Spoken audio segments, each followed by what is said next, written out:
j'étais en train de vouloir présenter l'interface. Donc, Stata, c'est un logiciel assez complet hein, qui permet de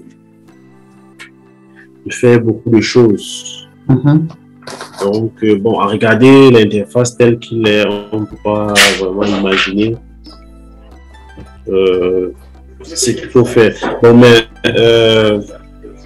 l'un des éléments les plus importants, c'est l'importation de la base de données parce qu'en général, on travaille sur des bases de données. On a une base de données qu'on veut analyser. Bon, il faut bien trouver le moyen de faire en sorte que ce soit importé sur Stata. Et donc, c'est un préalable parce que tu vois, Stata est un logiciel d'analyse de données. Il est important de savoir comment importer les données. Puisque c'est sur la base des données qu'on travaille, des données qui sont à l'intérieur. On travaille.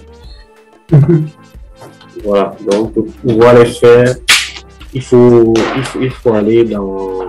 Il y a un onglet là à l'extrême gauche là, File. C'est une base de données Excel comme celle que je vous ai envoyée.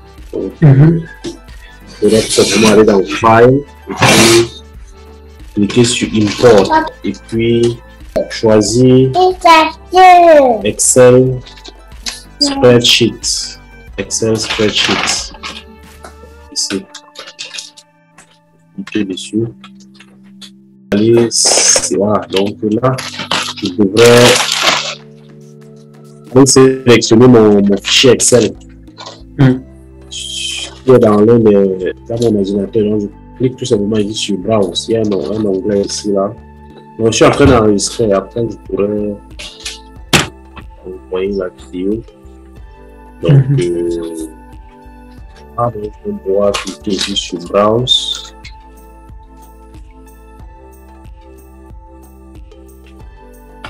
Et donc, aller sélectionner le dossier dans lequel la base Excel se trouve.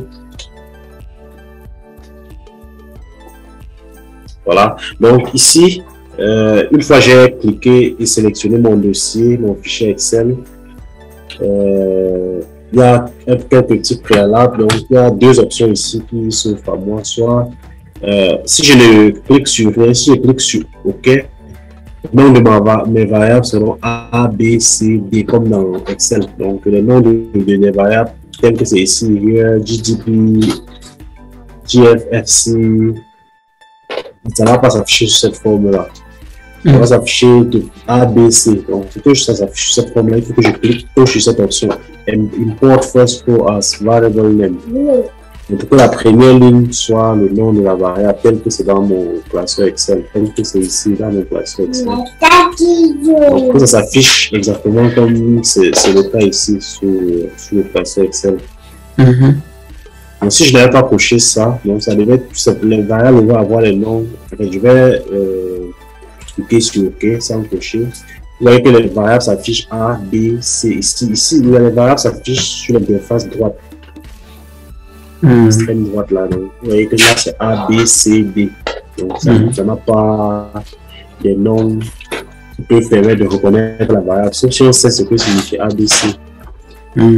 Donc je vais reprendre l'importation. Donc import from Excel spreadsheet. Okay.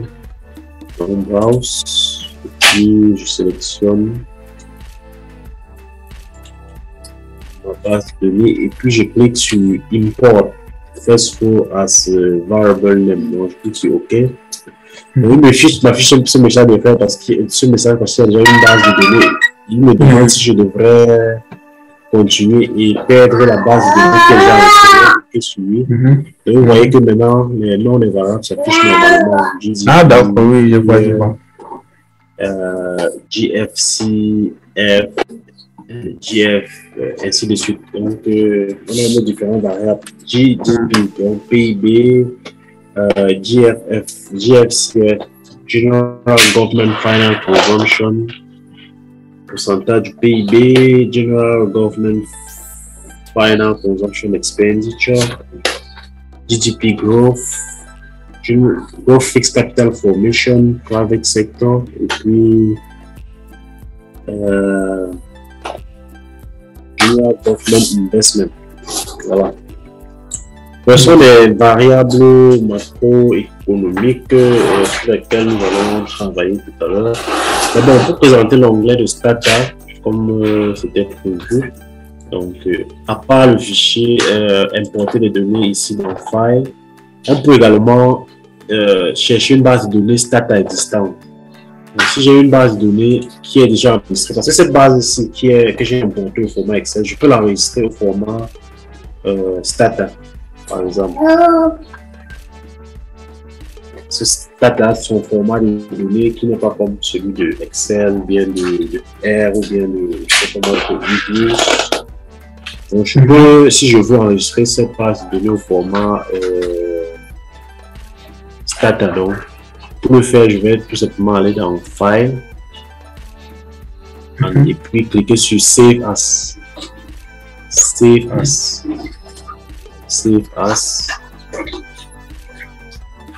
Et puis choisir un fichier dans lequel je vais enregistrer. Donc, sélectionner mon fichier et puis donner un nom. Je peux par exemple l'appeler base macro économie. Donc, voilà. Donc, c'est le format Stata qui est Stata.dat. Bon, je peux choisir aussi d'enregistrer à un format Stata moins évolué. Je ne sais pas si j'enregistre ici. Il faudra avoir Stata 2016 comme pour pouvoir l'ouvrir. Or, je peux l'enregistrer au format Stata 2013 ou alors Stata 2012 selon ce que. En fait, selon mon destinataire aussi, parce que mon destinataire peut avoir une version de Stata un peu plus moins évoluée que la mienne. Donc, mais je vais choisir le 2016. Donc, voilà. Donc, ma base a été enregistrée dans le dossier que j'ai sélectionné et dans lequel je peux aller le retrouver. Si je referme ça, par exemple, j'ai enregistré. Et bon, ça peut être intéressant, d'autant plus intéressant dans la mesure où après, peut-être si je génère de nouvelles variables, je peux créer de nouvelles variables à partir de celle-ci. Donc, si je génère de nouvelles variables, il y aura de nouvelles variables qui vont se créer et si je referme sans enregistrer, je vais peut-être perdre les variables que j'avais, les nouvelles variables que j'ai générées. Si vous voulez avoir une nouvelle base de données avec les variables que j'aurais générées, ça sera intéressant d'enregistrer comme je l'ai fait au format Stata, comme je viens de le montrer. Si je referme cette base-là, je referme, voilà. Et puis je relance Stata de nouveau.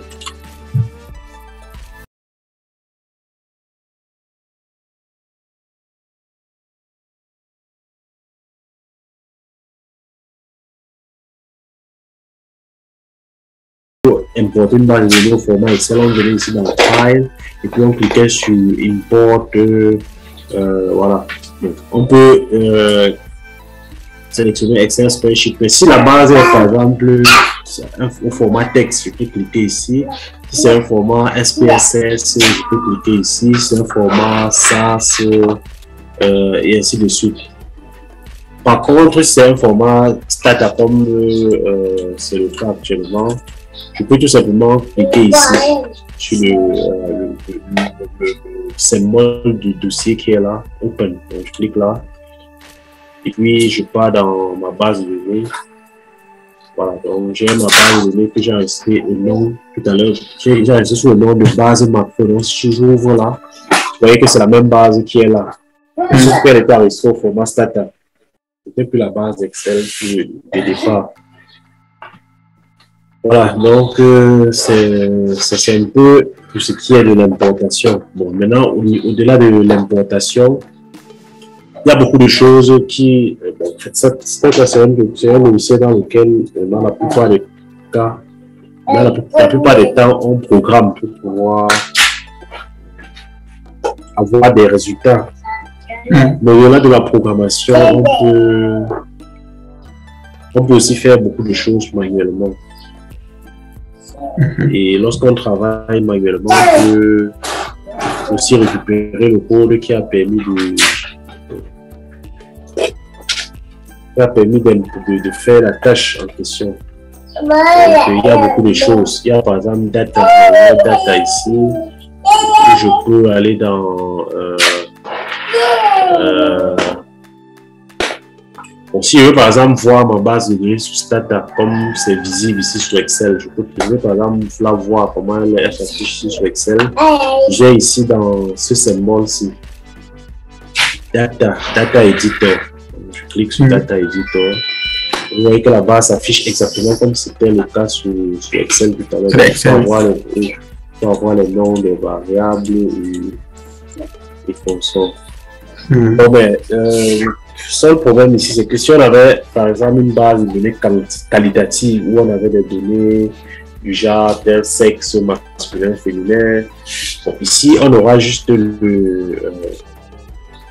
dans tous les cas, ici c'est l'étiquette de données. Bon, je vais revenir à Startup pour se voir. Mais ici par exemple, ici dans l'onglet de gauche, où il y a les variables là, il y a le nom de la variable et l'étiquette. Lorsqu'on est dans l'éditeur de données, ce qui s'affiche, c'est le nom de la variable, pas l'étiquette.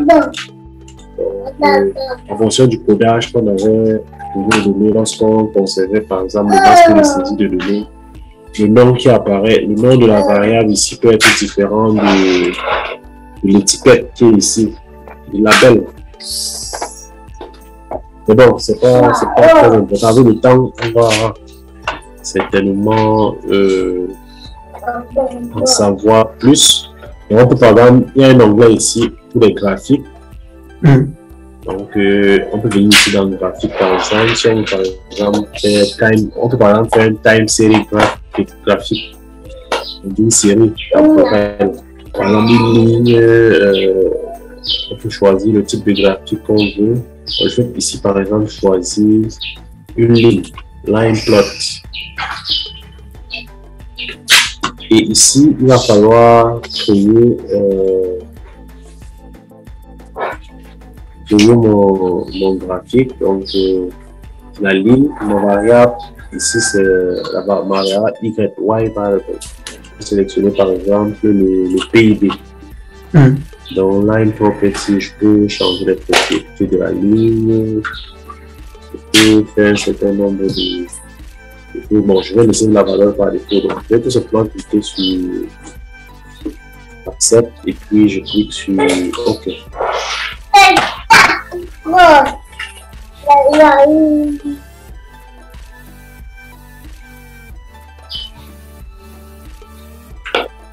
Variable not set. Bon, en fait, lui, c'est qu'il est en train de. En fait, les messages d'erreur qui s'affichent ici, c'est parce que je n'ai pas défini la variable time, la variable time variable set. La variable temporelle, je ne l'ai pas défini. Pour faire un graphique d'évolution dans le temps, il faut bien pouvoir définir quelle est la variable temps.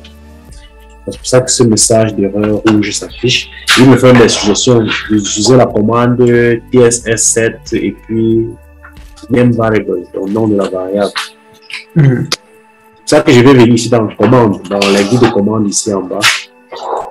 Plus tard, je vais montrer comment créer un new file et puis refaire ce qu'on a fait précédemment. Donc, je vais utiliser la commande TS7 tel que c'est là, suivi du nom de la variable. Ma variable, c'est year, c'est ça ma variable temporelle. Year, donc je peux TSS suivi de, pour pouvoir avoir le nom ici, je peux tout simplement double-cliquer sur le label de la variable ici.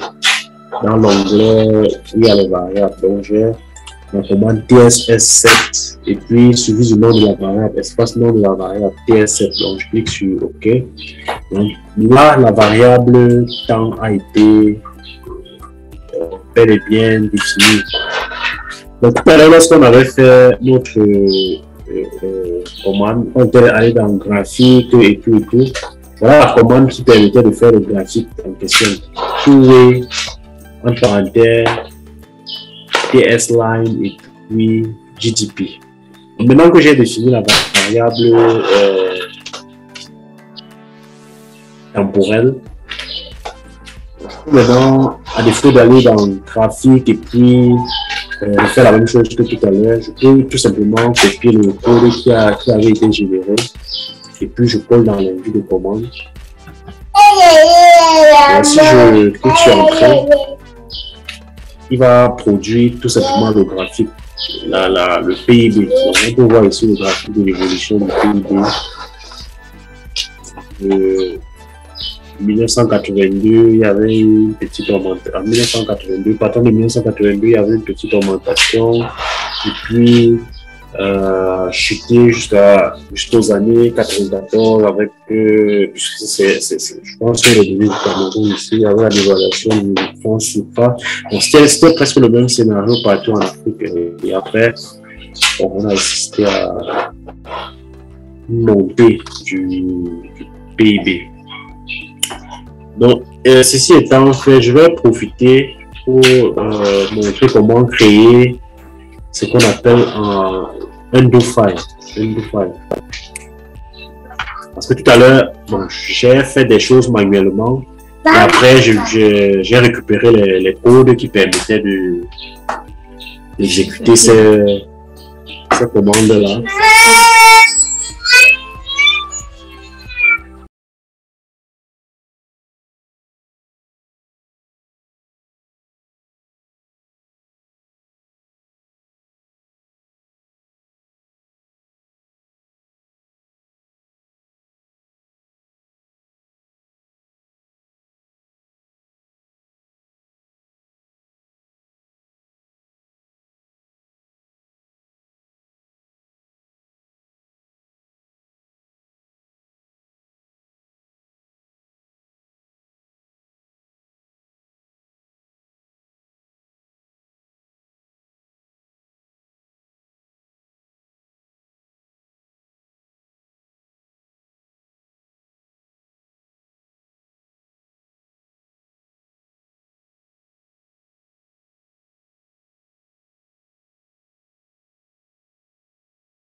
Donc, je peux d'abord dans un premier temps l'enregistrer.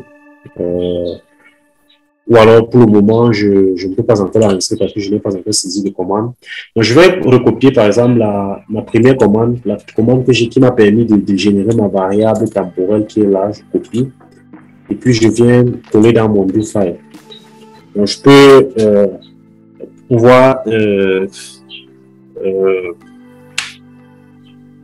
mettre un commentaire dans mon do file. Je peux utiliser les doubles slash comme ça. Et puis, je dis définir pour que celui qui prendra le do file comprenne ce que je suis en train de faire. Donc, définir la variable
l'autre variable, je copie juste. Et puis à la place de DGP, je vais mettre le nom de la variable. Donc, par exemple, la variable, celle-ci par exemple, Growth Street Capital Formation. Dans la formation de capital fixe, donc je vais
un consumption expenditure, donc les dépenses publiques de consommation en pourcentage du PIB.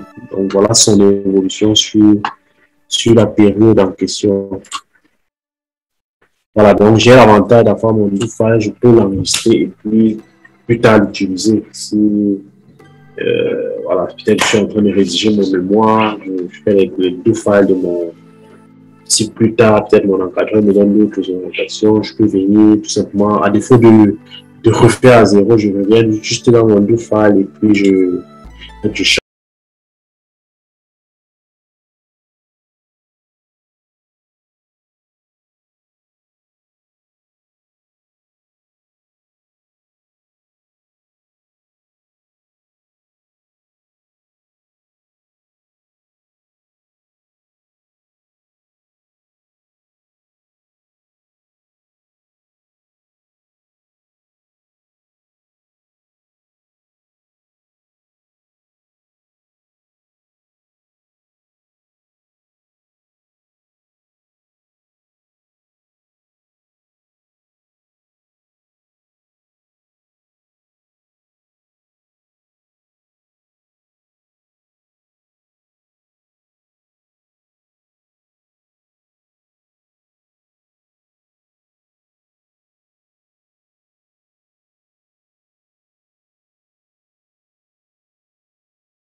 Bon, lorsque je mets somme sans rien préciser après, je vais par exemple ici dans les niveaux de comment je mets somme et je mets rien, je clique sur entrée, il va faire le sommarage de toutes les variables qui sont dans la base de données, sans exception.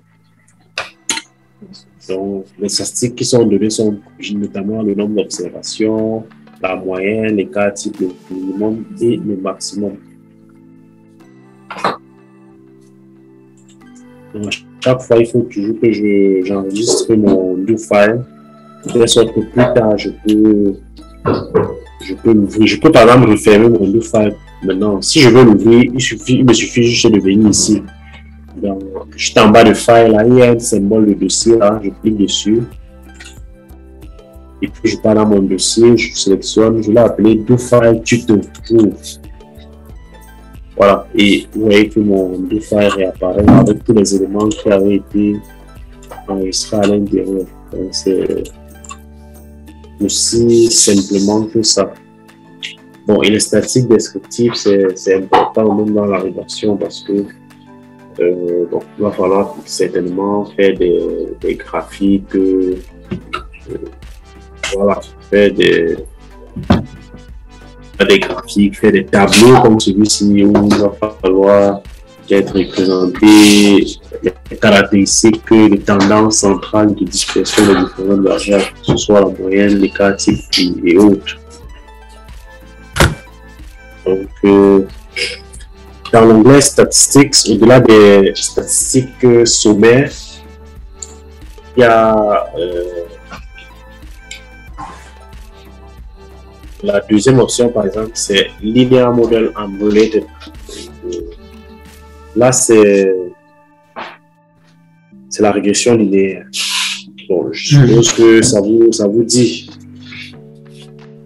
certainement quelque chose, la régression linéaire. Donc,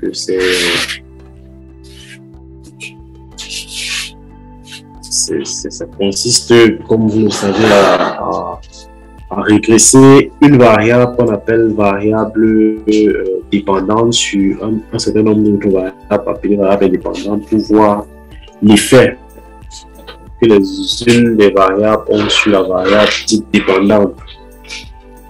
Donc, je vais par exemple faire un exemple concret ici. Je vais par exemple voir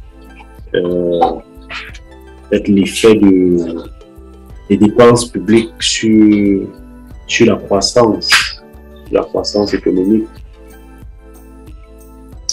Bon, je ne dis pas que le modèle linéaire simple tel qu'on va le faire forcément le modèle adéquat ou bien idéal. Mais plus tard, on verra peut-être pour quelles raisons il faut ne pas utiliser la régression linéaire et plutôt utiliser un autre type de modèle. Mais pour le moment, nous allons, en fait, comme c'est un cas d'école, juste faire la régression linéaire simple. Donc, dans Statistics, on a Linear Regression and Related, et puis je vais choisir Linear Regression, régression linéaire. Donc, je vais cliquer dessus. Donc, dependent variable. Donc, je dois choisir ma variable dépendante. La variable dépendante ici, je vais choisir PIB, puisque je veux voir quel est l'effet de mes variables potentielles sur le PIB. Voilà. Mes variables indépendantes, je vais choisir toutes les autres variables, les dépenses publiques de consommation finale, dépenses de la formation du capital fixe, je vais choisir la formation des investissements privés, je vais choisir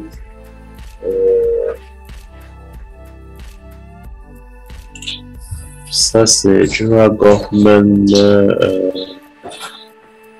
Investment, donc les investissements publics. OK. Donc je vais cliquer sur OK. Vous voyez qu'on a là les résultats de ma régression linéaire qui apparaissent ici. Il y a un premier tableau qui présente les caractéristiques du modèle. On a là le R carré de mon modèle qui est de 0,42%. il y a la significativité globale de Fisher, il y a plein d'autres caractéristiques de mon modèle. Mais ce qui m'intéresse surtout, ce sont les résultats de ma régression qui sont là. Donc, j'ai l'élément fondamental qu'on utilise dans l'interprétation, c'est la p-value qui permet de voir la significativité d'une variable. Si je regarde par exemple ma variable gross fixed capital formation, la formation de capital fixe, ici la p-value est de 0,013 qui est inférieur à 16%, qui est le seuil en général choisi dans les sciences sociales pour l'analyse de la significativité, ce qui signifie que si on considère le seuil de significativité de 5%, le PIB, les dépenses publiques de consommation finale influencent significativement sur le PIB. Le coefficient ici est positif, donc l'effet est positif. Donc, un autre élément majeur, c'est que la variable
qui sera égal à quoi? Ça sera égal au logarithme népérien. Donc, sous stade, le logarithme, c'est log. Donc, en parenthèse, je vais mettre le nom de la variable qui est GDP. Donc, je vais copier et coller ça. Donc, je vais lui demander de générer la variable log qui va s'appeler log PIB et qui sera égal au logarithme de la variable GDP.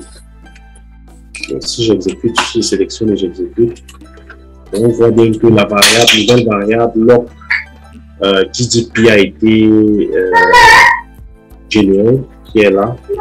C'est une nouvelle variable qui s'est ajoutée à la liste de mes variables. Donc,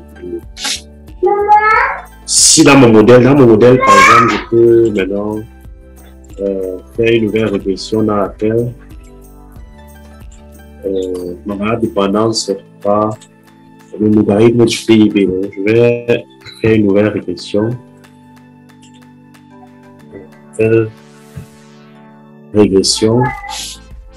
Donc ici, la variable ne sera plus PIB, mais ma variable sera log PIB. Je copie log PIB, puis je colle là. Je peux sélectionner et exécuter. Donc, vous voyez qu'on a un nouveau modèle dans lequel ma variable dépendance est le logarithme du PIB. J'ai maintenant mes variables dépendantes et indépendantes qui sont là. Donc, toutes significatives. Et on peut avoir le coefficient. Le PIB, les dépenses de consommation finale ont un effet positif sur le PIB. Les dépenses publiques de General Government Consumption, les dépenses publiques de consommation ont aussi un effet positif sur la croissance. Le signe. Donc, on avait donc estimé ce nouveau modèle-là. Donc, j'étais en train de dire que ce qu'on vient de faire là, ce sont juste quelques petits éléments simples qui montrent que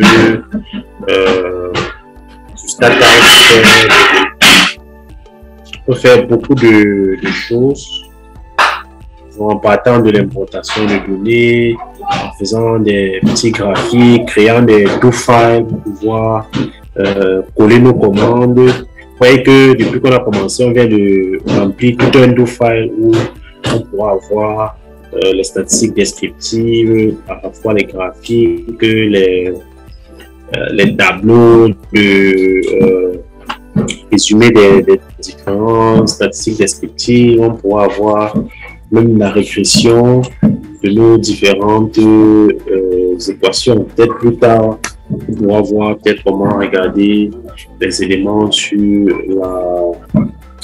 sur les résidus, comment est-ce que les résidus doivent se comporter et tout et tout. Donc, grosso modo, c'est